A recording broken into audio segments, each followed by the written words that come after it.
नमस्कार, very good evening. सभी का बहुत बहुत स्वागत जनरल ज्ञान में मोहित पर।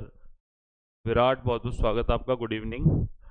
आज अपना टॉपिक स्टैटिक जीके का है और काफ़ी इंपॉर्टेंट टॉपिक है, उसको करेंगे। और इस टॉपिक में आपका जो अवार्ड्स वाला सेगमेंट आता है, मतलब स्टैटिक वाले पार्ट में आपके जो इम्पॉर्टेंट अवार्ड्स आते हैं, उसमें सबसे मोस्ट इम्पॉर्टेंट अवार्ड यानी दुनिया का सबसे बड़ा अवार्ड जो है वो कौन सा है? नोबेल प्राइज है। ठीक है, जो आपके अलग अलग फील्ड में दिए जाते हैं। चूंकि ये थोड़ा बड़ा टॉपिक है, इसमें पॉइंट्स थोड़े ज़्यादा बताने पड़ते हैं, क्वेश्चन ज़्यादा डिटेल में आते हैं, इसलिए मैं आपको इसको 2 पार्ट्स में कंप्लीट कराऊंगा। तो आज इसका जो नोबेल प्राइज पार्ट कौन सा है? 1 है। ठीक है, तो पहले एक बार हेडिंग डालते हैं, फिर आगे बात करेंगे।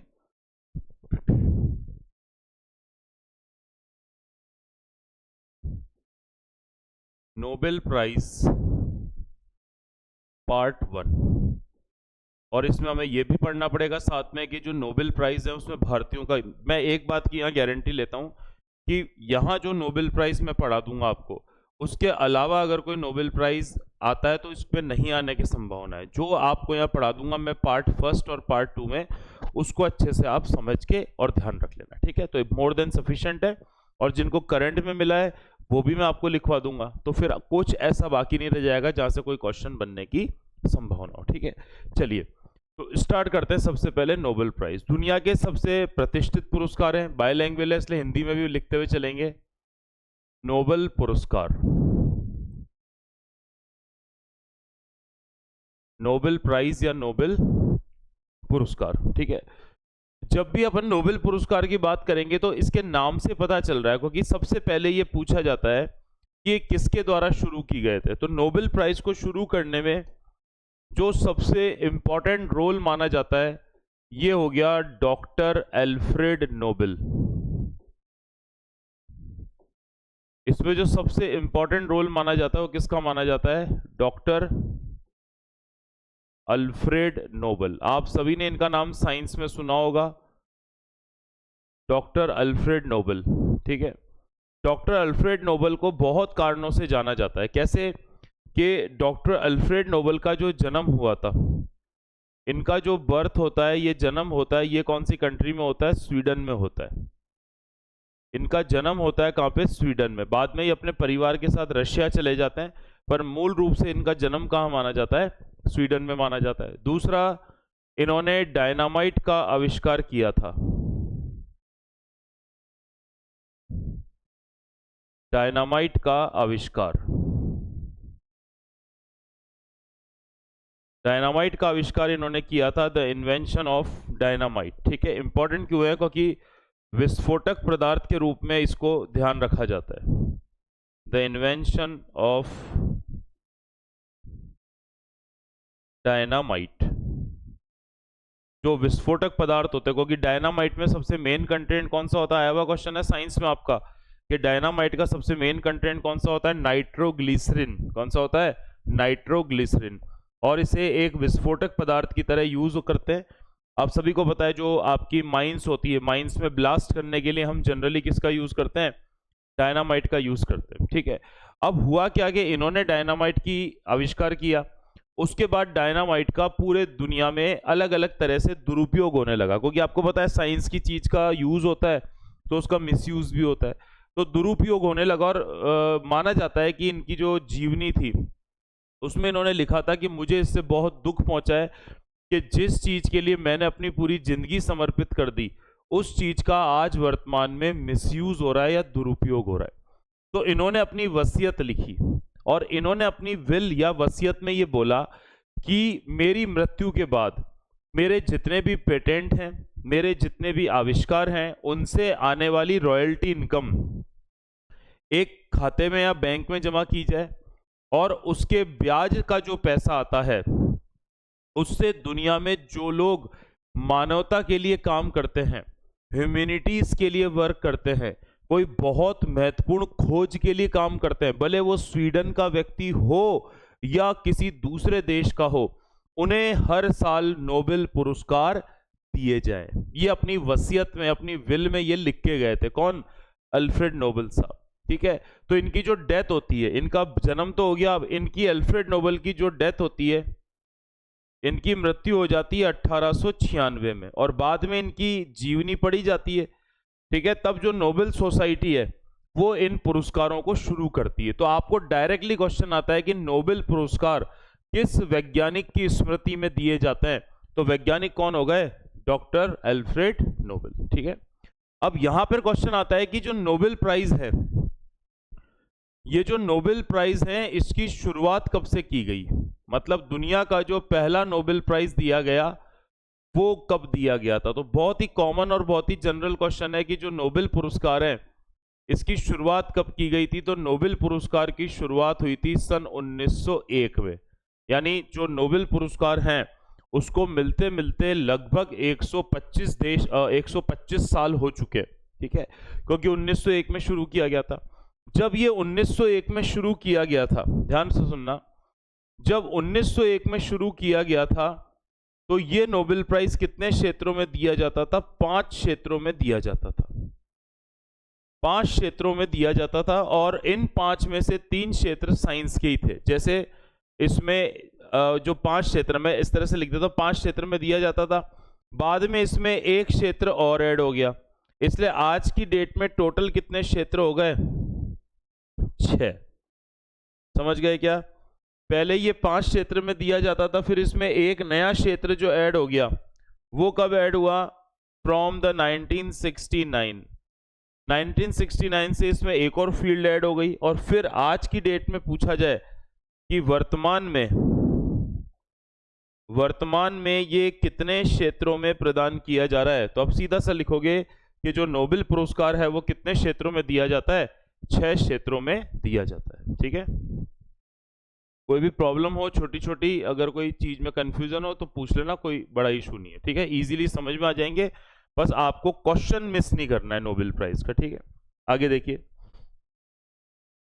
नोबेल प्राइज जो दिया जाता है वो टोटल कितने क्षेत्रों में दिया जाता है, 6 क्षेत्रों में दिया जाता है, 6 फील्ड्स में दिया जाता है, ठीक है। तो सबसे पहले तो उन क्षेत्रों को डिस्कस कर लेते हैं, वो कौन कौन से क्षेत्र हैं, ठीक है। देखिए, साइंस की सबसे पहले बात करेंगे तो एक तो दिया जाता है किसमें, फिजिक्स में। एक दिया जाता है फिजिक्स में, जिसको अपन कहते हैं भौतिक विज्ञान, या शॉर्ट में इसको बोल देंगे भौतिकी।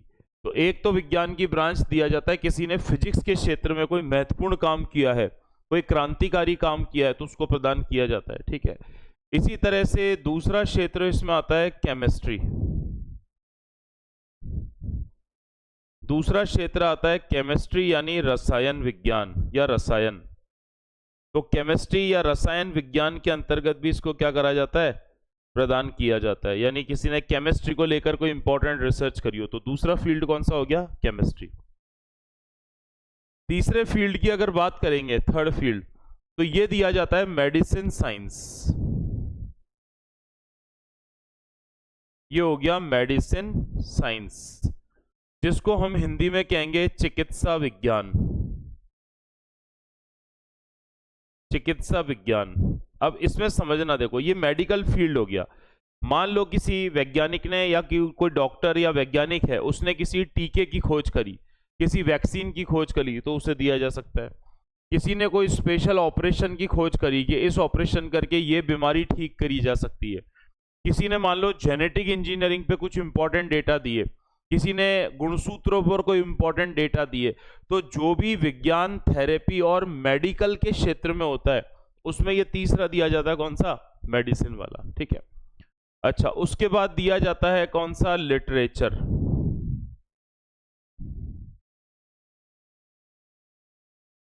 इसके बाद दिया जाता है लिटरेचर या साहित्य।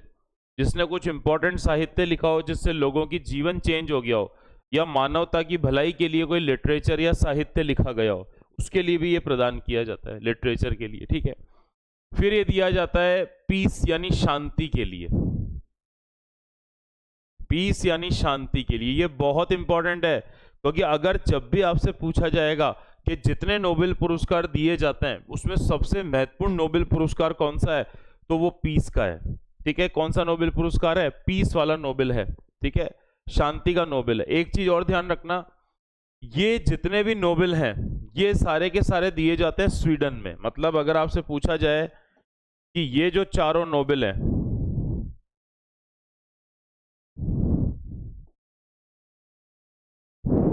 ये जो चारों नोबेल है, ये चारों, ठीक है, ये तो कहां पर दिए जाते हैं? स्वीडन द्वारा। मतलब स्वीडन जो सरकार है, स्वीडन की जो सोसाइटी है, वो इनको प्रदान करती है। जबकि शांति का नोबेल जो दिया जाता है, ये कहां दिया जाता है? ओस्लो। इसका डिस्ट्रीब्यूशन कहां होता है? ओस्लो में होता है। And Oslo is the capital of Norway. Oslo कहां की राजधानी है? नॉर्वे की राजधानी है, ठीक है। तो ये तो स्वीडन में दिया जाएगा। स्वीडन की राजधानी कौन सी है? स्टॉकहोम। स्वीडन की कैपिटल कौन सी है?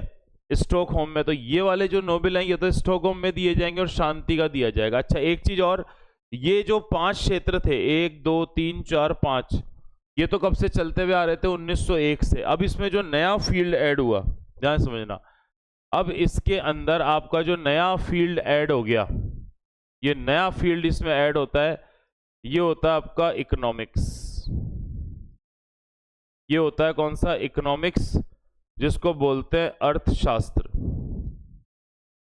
तो जो बड़े बड़े इकोनॉमिस्ट होते हैं, जो अर्थशास्त्री होते हैं, उन्हें भी प्रदान किया जाता है। और ये कब से शुरुआत हुआ? 1969 से इसकी शुरुआत होती है।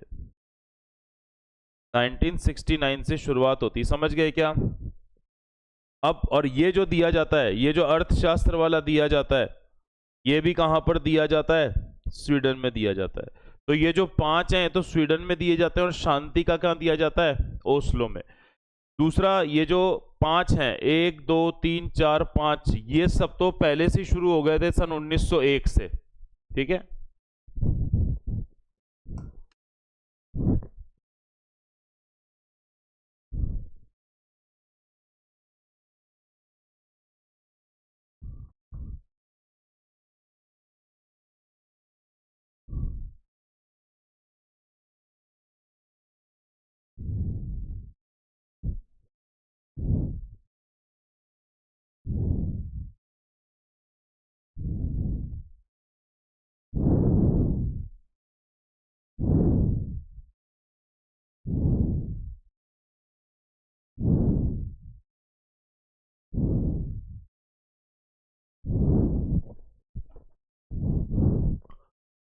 एक मिनट, थोड़ा चेक कर लेता हूं कनेक्शन।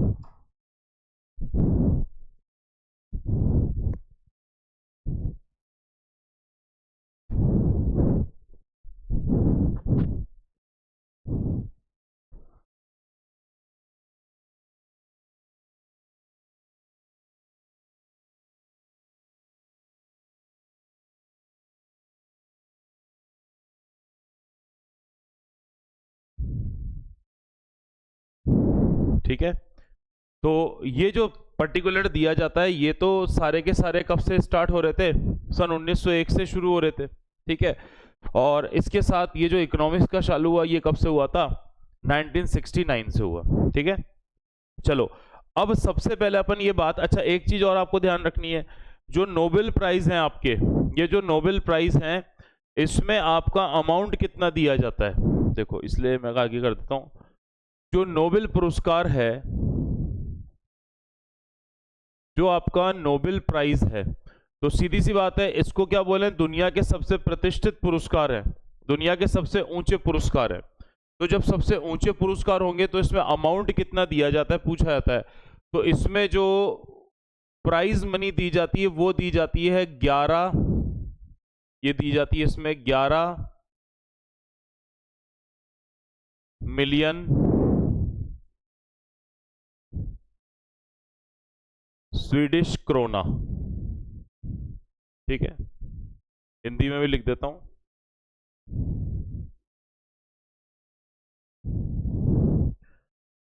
11 मिलियन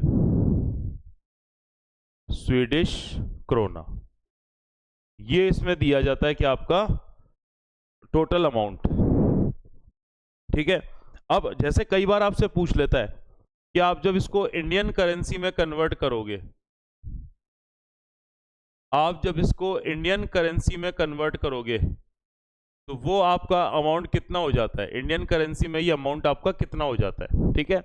तो आप कन्वर्ट कर लो कि एक स्वीडिश क्रोना जो होता है वो इंडिया के 9 रुपए के बराबर होता है। मतलब इस तरह से आप लिख सकते हो, जैसे एक स्वीडिश क्रोना और ये बराबर होता है 9 रुपीज INR। INR आपको सभी को पता है, इंडियन नेशनल रुपीज। तो आपको कुल मिलाकर इसको क्या करना है, 9 गुना करना है। कुल मिलाकर आपको इसको क्या करना है, इसको 9 गुना करना है। तो उसके हिसाब से आपसे जनरल जो जितने भी जनरल पॉइंट्स होते हैं आपके, वो इसमें क्या करे जाते हैं, पूछे जाते हैं, ठीक है। तो अब इसमें पॉइंट समझना, देखो आप, तो ये तो एक हो गया। अब अगर इसी को इंडियन करेंसी में देखेंगे,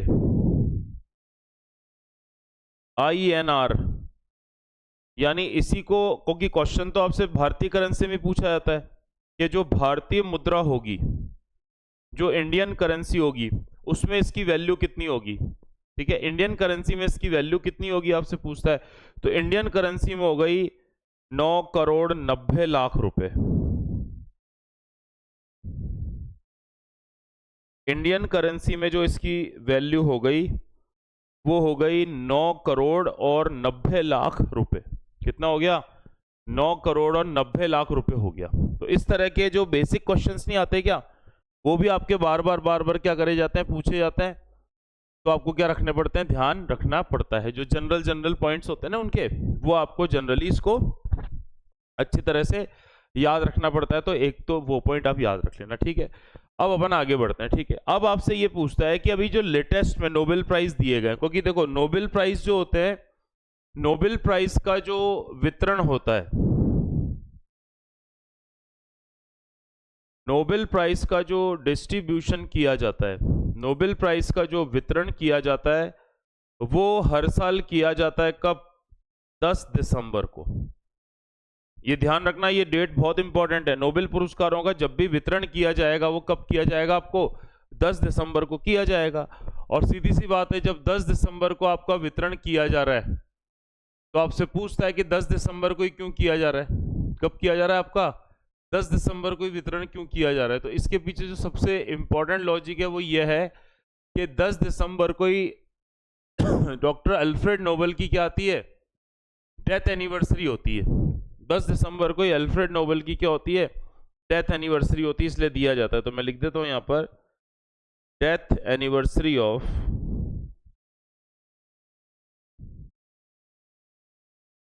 एनिवर्सरी ऑफ अल्फ्रेड नोबेल।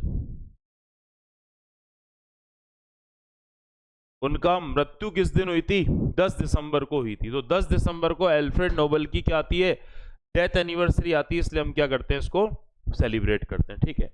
अब सबसे पहले मैं ये बता देता हूं कि जिन लोगों को एकदम लेटेस्ट में नोबेल प्राइज मिले थे, जिन लोगों को जो नोबेल प्राइज मिले थे एकदम लेटेस्ट में मिले थे, तो वो कौन कौन से हैं, एकदम करंट वाले। तो देख देना इसमें, देखो लेटेस्ट वाले जो नोबेल प्राइज है,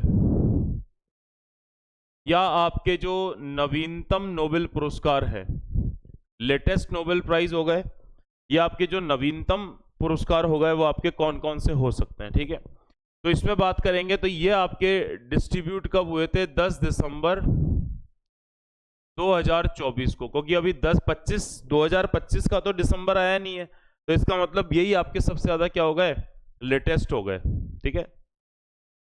तो यही आपके सबसे ज्यादा लेटेस्ट हो गए, तो उनको लेकर भी आपको क्या रखना है, विशेष रूप से ध्यान रखना है, जो चीजें आपसे पूछी जाती है, ठीक है। तो देखना इसमें, अब इसमें सारी फील्ड के दिए गए। तो सबसे पहली फील्ड में इसमें लिख रहा हूं, किसके लिए, फिजिक्स के लिए। फिजिक्स के लिए जो दिया गया, वो इस बार कितने लोगों को दिया गया, 2 लोगों को दिया गया फिजिक्स के लिए। अच्छा एक चीज और, जो अगर ये 2 लोगों को दिया जाएगा, तो उनके बीच जो अमाउंट है वो आपका डिस्ट्रीब्यूट हो जाएगा, ठीक है। अगर ये 3 लोगों को दिया जाएगा, तो उनके बीच अमाउंट डिस्ट्रीब्यूट हो जाएगा। और अगर मान लो 3 लोगों को दिया जा रहा है और उसमें से एक का कंट्रीब्यूशन अच्छा है, तो उसको प्राइज मनी ज्यादा मिलेगी, बाकी 2 को जो प्राइज मनी मिलेगी वो आपकी क्या हो जाएगी, कम हो जाएगी। तो बिल्कुल जनरल पॉइंट्स होते हैं जो आपको क्या रखने होते हैं, इसमें याद रखने होते हैं, ठीक है। जो बिल्कुल नॉर्मल जनरल पॉइंट्स होते हैं वो आपको इसमें क्या रखने होते हैं, ध्यान रखने होते हैं। क्लियर है यहाँ तक पॉइंट? ठीक है, चलिए अब आगे बढ़ते हैं। फिजिक्स के लिए दो लोगों को दिया गया। अब ये दो व्यक्ति कौन कौन से हैं पहले तो ध्यान रखना। तो एक व्यक्ति तो इसमें हो गए, एक व्यक्ति हो गया इसमें जॉन। आप सिंपल बात है, या तो आप नाम याद रख लेना या आप सरनेम याद रख लेना। तो एक तो हो गया कौन, जॉन होपफील्ड। एक तो कौन हो गए, जॉन होपफील्ड। ठीक है, और दूसरे व्यक्ति जो हो गए, पहले तो हो गए जॉन होपफील्ड और दूसरे हो गए जॉफ्री हिंटन। दूसरे कौन से हो गए, जॉफ्री हिंटन। अब आपकी इच्छा है कि आप इसमें नाम याद रख लो, और अगर आप नाम याद नहीं रखना चाहते तो आप इसमें क्या याद रख लो, सरनेम याद रख लो। अच्छा, किस लिए दिया गया इन दोनों को, फिजिक्स के लिए तो दिया गया, तो इनको दिया किस लिए गया, तो इसमें लिख देना machine learning, machine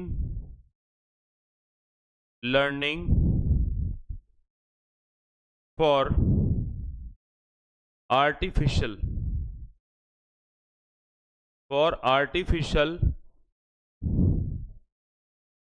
neural networks, for artificial neural networks, इसके लिए इनको प्रदान किया गया। ठीक है, दूसरा देखेंगे, सेकंड नंबर पे देखेंगे तो फिर दिया गया किसके लिए, केमिस्ट्री के लिए। सेकंड नंबर पे जो लेटेस्ट नोबेल पुरस्कार दिया गया वो कौन सा दिया गया, केमिस्ट्री के लिए दिया गया। और केमिस्ट्री के लिए कितने लोगों को दिया गया, 3 लोगों को दिया गया इस बार। ठीक है, फिजिक्स का 2 को ही मिला है, जो केमिस्ट्री का मिला है वो 3 लोगों को मिला है। अब किस किस को मिला, तो देखो एक तो होगा इसमें डेविड बेकर। दूसरे हो गए जॉन जंपर। और तीसरे हो गए demise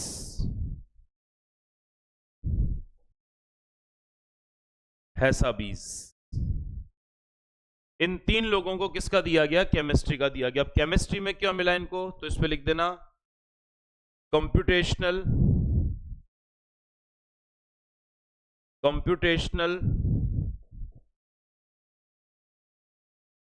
protein structure and design. Computational protein structure and design, यानी सिंपल सी आप हिंदी में इसको लिख सकते हो प्रोटीन संरचना के लिए। किसके लिए प्रदान किया गया, प्रोटीन संरचना। ठीक है, प्रोटीन स्ट्रक्चर या प्रोटीन संरचना जो है उसके लिए इनको ये क्या किया गया, प्रदान किया गया। जो सिंपल सी बात है वो आपको इसमें क्या रखनी है, ध्यान रखना।